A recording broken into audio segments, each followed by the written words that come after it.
My fiancée demanded I uninvite my daughter from our wedding.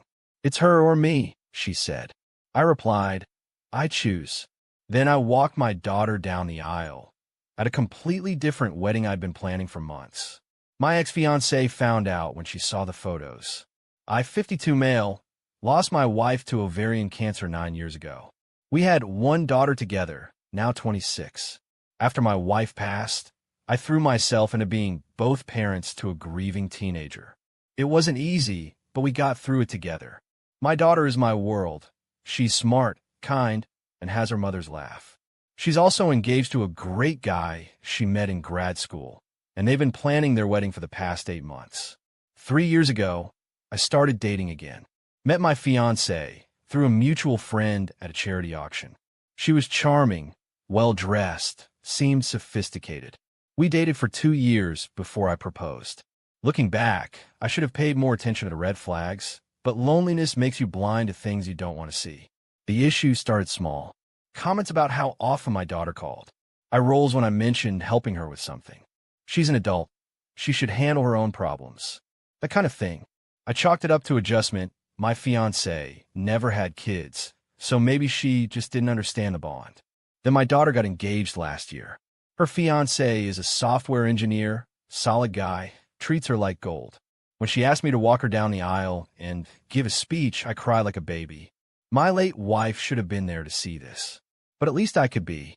My fiancé's reaction? Well, I hope this doesn't interfere with our wedding planning. We'd set our date for October. My daughter's wedding was planned for September, 1 month before ours. I saw no conflict. Plenty of time. But my fiancé saw it differently. It started with passive-aggressive comments. "You're spending more time on our wedding than OURS. You're paying for her photographer, but we can't upgrade our venue. Your priorities are clearly elsewhere." For context, I own a small HVAC business that does well. I'd set aside $40,000 for my daughter's wedding years ago. It was something my wife and I had planned together before she got sick. That money was always earmarked for our girl. My fiancé knew this from the beginning.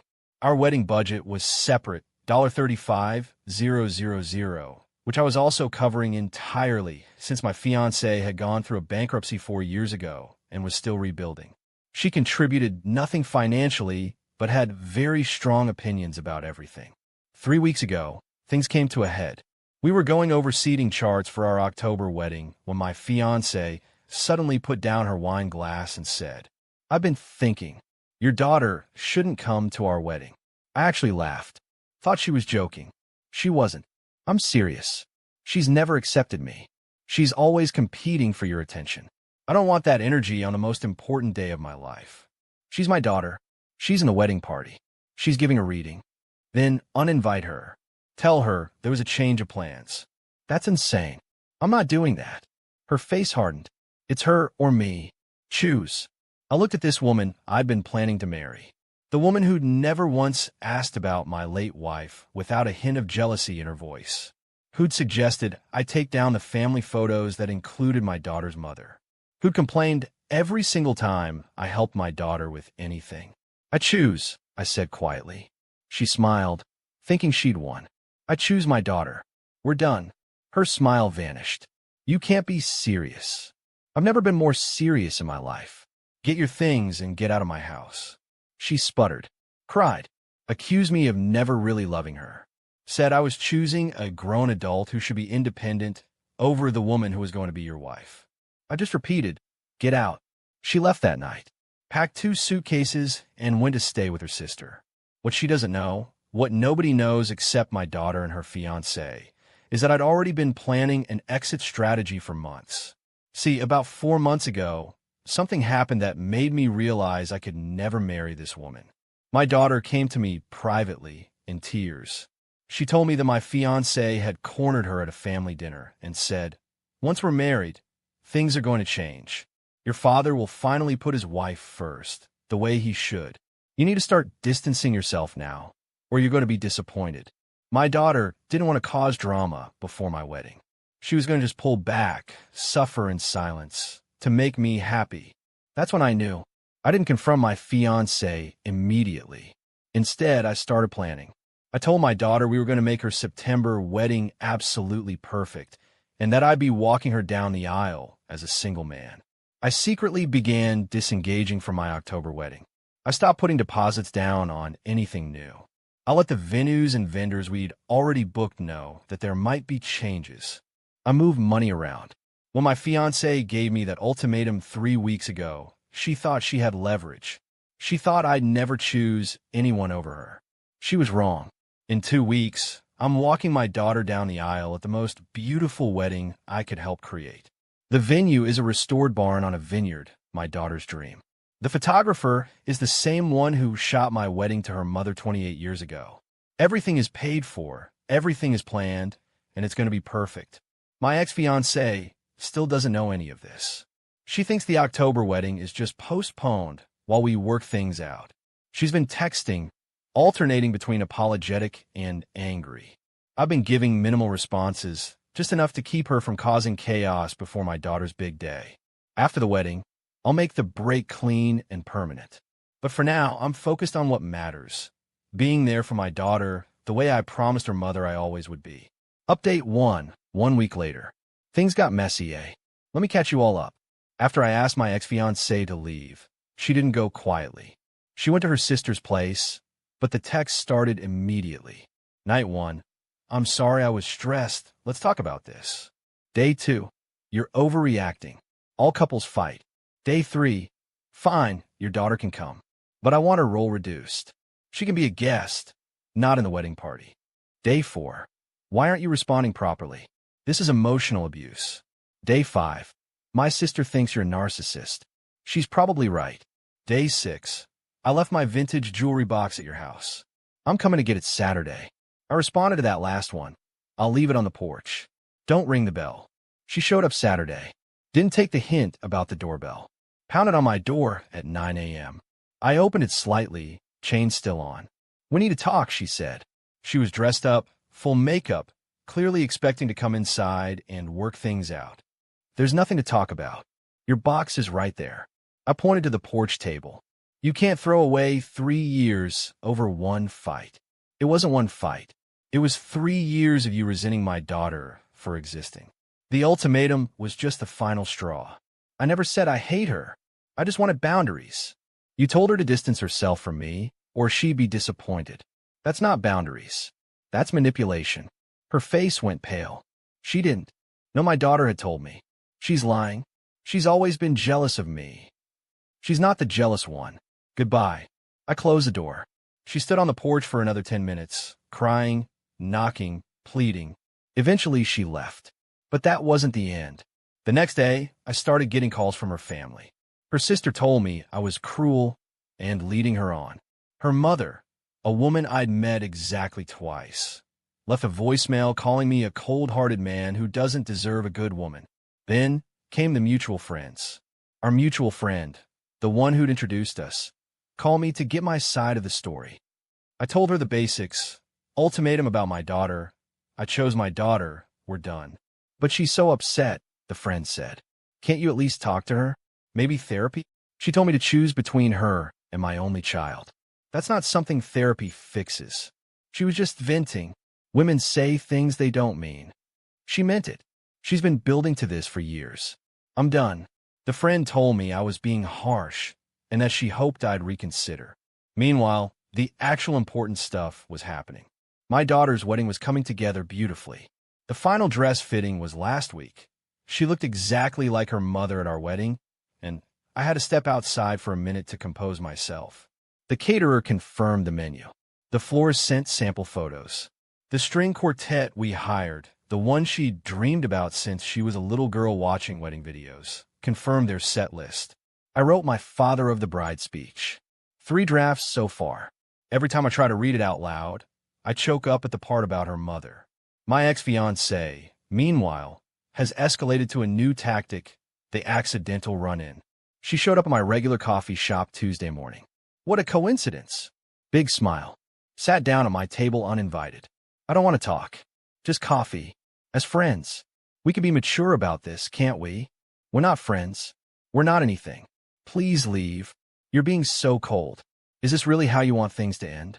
You ended things when you tried to make me choose between you and my daughter. I said I was sorry. You said she could be reduced to a guest. That's not an apology. That's negotiating. She stared at me. What do you want from me? I want you to leave me alone. I want you to stop showing up at places I go. I want you to accept that this is over. Fine. She stood up, grabbed her purse. But you're going to regret this. You're going to be alone forever, and your daughter is going to move on with her life, and you'll have nobody. I'll have my daughter, and in a week, I'll have a son-in-law who treats her like gold. That's more than enough. She stormed out. 1 week until the wedding. I just have to keep her at bay for 7 more days. Update 2, 3 days before the wedding. Quick update because things have gotten intense. My ex-fiancé found out about my daughter's wedding date. Not the details, just that it's happening this Saturday. I don't know how. Maybe through mutual friends, checking social media. Maybe through her own snooping. Doesn't matter. What matters is what she did with that information. She called me last night, voice dripping with fake sweetness. I heard your daughter's getting married this weekend. That's so exciting. I said nothing, just waited. I was thinking, since our wedding is postponed anyway, maybe I could come? As a gesture of goodwill? Show your daughter, I really do support her. The audacity, the absolute audacity. You're not invited, but I could be your +1. It would show everyone we're working things out. We're not working things out. We're done, and you will not be at my daughter's wedding. You can't just exclude me. I was going to be her stepmother. You tried to have her excluded from our wedding. You don't get to show up at hers. She switched tactics immediately. Tears. Please. I know I made mistakes. But let me fix this. Let me show her I care. I'll apologize to her directly in front of everyone. It'll be beautiful. Absolutely not. This conversation is over. You're going to regret this. I could make things very difficult for you. Are you threatening me? I'm just saying, people talk. Story spread. Your business depends on your reputation in this community. How would it look if people knew you abandoned your fiancé right before your wedding? I was quiet for a moment. Then, you want to know what would really hurt my reputation? If people found out my fiancé threatened my daughter and told her to distance herself from her own father. Plenty of witnesses at that family dinner. You weren't as subtle as you thought. Silence. Sleep well. I hung up, but I'd be lying if I said I wasn't worried. She knows people in this community. She volunteers at the country club, serves on a local charity board. She could absolutely spread stories. So I called my lawyer first thing this morning. Just a consultation, $400 for an hour of his time, but worth it. He advised me to document everything. Texts, voicemails, the coffee shop ambush, the phone call threatening my reputation. Just in case. He also reminded me that defamation requires actual damages. So even if she talks, I need to prove it hurt my business. Small-town dynamics are tricky. But here's the thing. I don't care anymore. Let her talk. I've been in this community for 30 years. I've fixed people's heating systems in the middle of January for cost when they couldn't afford full price. I've donated equipment to the high school. I've shown up. If she wants to poison that well, she's going to find it's a lot deeper than she thought. 3 days until my daughter's wedding. Final walkthrough with the venue is tomorrow. Rehearsal dinner is Friday. Saturday is the big day. My suit is pressed. My speech is memorized. The weather forecast says partly cloudy, 72 degrees. Perfect. My ex-fiancé sent one more text this morning. You'll see. Nobody throws me away. I didn't respond. Final update. The day after. It's Sunday morning. I'm sitting on my back porch with coffee, watching the sunrise, and I'm the happiest I've been in years. Let me tell you about yesterday. The wedding was perfect. Actually, beyond perfect. The kind of day where everything just works. The venue looked stunning. Fairy lights strung through the barn rafters, wildflowers everywhere, that golden September light coming through the big windows. My daughter had her mother's veil, carefully preserved, and when I saw her in the bridal suite, I completely lost it. Happy tears. The ugly cry kind. Dad, you gotta ruin your makeup, she joked. I wasn't wearing makeup. She knows this. The ceremony was outdoors, under an old oak tree. When the music started and I took her arm, she squeezed my hand and whispered, Mom would be so proud. I couldn't speak, just nodded. Walking her down that aisle, Seeing her fiancé's face light up when he saw her, listening to them exchange vows they'd written themselves, it was everything a father could hope for. My speech went well. Made it through most of it before my voice cracked. Got a standing ovation from some of the tables, which was embarrassing, but also kind of nice. I talked about her mother, about the day she was born, about watching her grow into this incredible woman. I welcomed my new son-in-law to our family and told him I trusted him with my most precious treasure. My daughter cried. Her new husband cried. Half the room was in tears. It was perfect. And then there's the part you've been waiting for. My ex-fiancé found out about the wedding. Not just the date, the whole thing. The photos, the videos, the social media posts. See, my daughter's wedding party posted to Instagram during the reception. Pictures of the venue, the decor, my daughter looking radiant, me walking her down the aisle. Beautiful stuff. Within an hour, my phone started buzzing. Text from my ex-fiancé's sister. Did you seriously get married without telling anyone? I ignored it. We were in the middle of the father-daughter dance. Then, from our mutual friend, wait, what wedding is this? I thought October was your date. I ignored that too. First dance with my daughter, and I was not missing a second of it. By the time the reception was in full swing, dancing, drinking, my new son-in-law's college buddies doing something questionable on the dance floor, my phone had 23 notifications. Most of them were from my ex-fiancé. Whose wedding is this? You're there in a suit, walking someone down the aisle. Is that your daughter? You planned her wedding this whole time? And finally, the one that made me actually laugh out loud. I thought you were planning our wedding when you were planning hers. That's why you were so busy. This is betrayal. I show my daughter. She laughed so hard she snorted champagne. She thinks you planning my wedding is betrayal? After she tried to uninvite me from yours? Apparently so. The absolute audacity of that woman. We clinked glasses. Later that night, after the sparkler send-off, after my daughter and her husband drove away in their decorated car, after the last guest had stumbled off to their hotel, I finally sat down and read through all the messages. My ex-fiancée had, predictably, gone ballistic. She'd contacted everyone she could think of to share her outrage. Her sister messaged me calling me a sneaky, manipulative man. Her mother left a voicemail saying I'd humiliated her daughter publicly. Our mutual friend sent a long text about how hurt my ex-fiancée was that I'd been secretly working against her. I read them all. Then I typed one response, addressed to my ex-fiancée directly, and CC'd everyone who'd contacted me.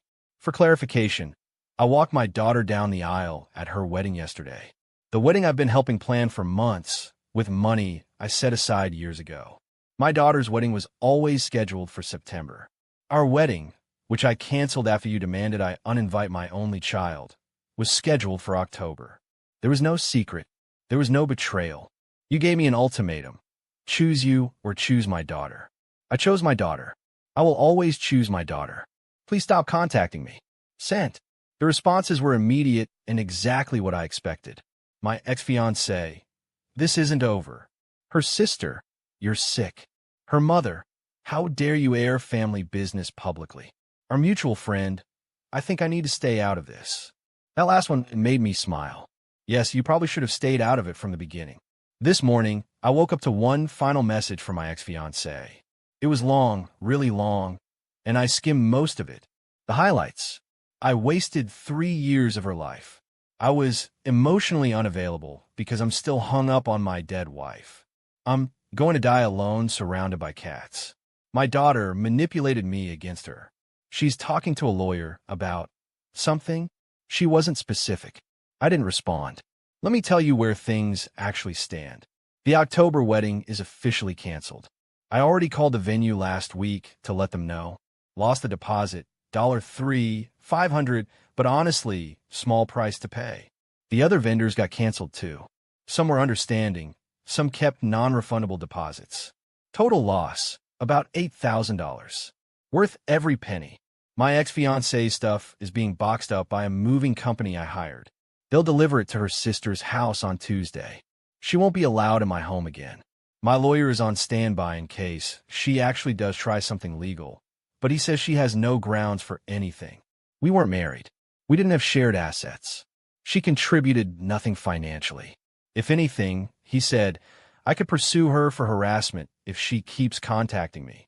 I blocked her number this morning, blocked her sister, blocked her mother, blocked anyone who seemed inclined to carry messages for her. My peace is not up for negotiation. As for my daughter, she and her husband are on their honeymoon, flying to Portugal for 2 weeks. She texted me from the airport this morning. Thanks for the best day of my life, Dad. Mom will be so proud of you. I cried a little. Happy tears. Somebody asked me earlier if I feel guilty about how this played out. About leading my ex-fiancée on by not immediately ending things when I decided to leave. Here's my answer. No. When she told my daughter to start distancing herself now, she revealed who she really was. Not just to me, to my daughter, who had done nothing wrong except exist and be loved by her father. I could have confronted her then. We could have had the big dramatic fight months ago. But then what? Drama leading up to my daughter's wedding? Stress during what should be the happiest time of her life? A bitter ex trying to sabotage things out of spite? No, I protected my daughter's peace. I let her plan her wedding without worrying about my mess. I made sure her day was perfect, and then, only then, did I let the chips fall. My ex-fiancée thought she could force me to choose. She thought I was so afraid of being alone that I'd sacrifice my relationship with my daughter to keep her. She was wrong. I've been alone before. I was alone for 4 years after my wife died, and I was okay. I raised a daughter who turned into an incredible woman. I built a business. I have friends, family, a life I'm proud of. I don't need a partner to complete me. I wanted one, and I thought I'd found one, but the second she came for my daughter, all bets were off. Some people are asking what I'm going to do now. Honestly, I'm going to finish my coffee. I'm going to enjoy this beautiful Sunday morning.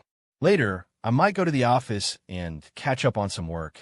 We got a big commercial job starting next month. Tonight, I'll probably call my daughter to hear about their first day in Portugal.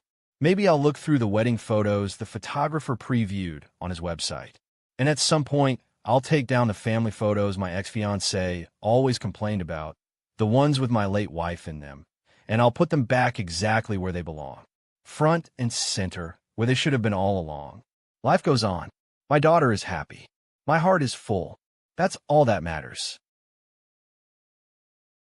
Hello. Today I wanted to talk about religion. What a fun one. What a fun topic. I've been thinking about religion a lot recently. And today I just wanted to deep dive into it. Not on a personal level, but on a society level. I made an episode a while back about my own religious experience and journey. But I haven't really talked about religion on a society level, on a societal level yet. And so that's what I want to do today. But I must start by saying that I have no bias, okay? I did not grow up religious. I am not currently religious. I'm not a part of any religion. I will say, I have my own kind of spiritual beliefs that keep me afloat. But I'm not married to a religion, I also have to mention that this conversation is based on my corner of the internet, my corner of the world, what I'm seeing. And depending on where you live or what communities you're a part of on the internet, you might have a very different experience. And so I ask you to keep that in mind. Let's start with the definition of religion. What really is it? Okay. Religion is the belief and worship of a superhuman power or powers, especially a god or gods. It's a particular system of faith and worship. I think the thing that made me start to think about religion a lot recently is sort of the general conversation around religion that I've been seeing. It's all over the place, which I guess makes sense because it's kind of a polarizing topic. And it's impossible to have everybody agree on it. So it makes sense that the conversation is all over the place. But, you know, I'm constantly seeing people who are religious be mocked on the internet. You know, people who talk about God or their beliefs are just scrutinized by those who are not religious, or by those who are religious but aren't practicing in a super involved way. You know, I feel like there's two types of religious people. I learned about this when I was in Catholic school because I did go to Catholic school. Although I am not Catholic, but I did go to Catholic school. If you want to know more about that, you should listen to the other episode where I talked about my religious journey. But there are two types of religious people. There are the people that live, breathe, and die their religion, okay? Everything that they do, everything that they talk about relates in some way to their religion. They follow the rules of their religion to a T. And if they make a mistake, it's like the end of the world.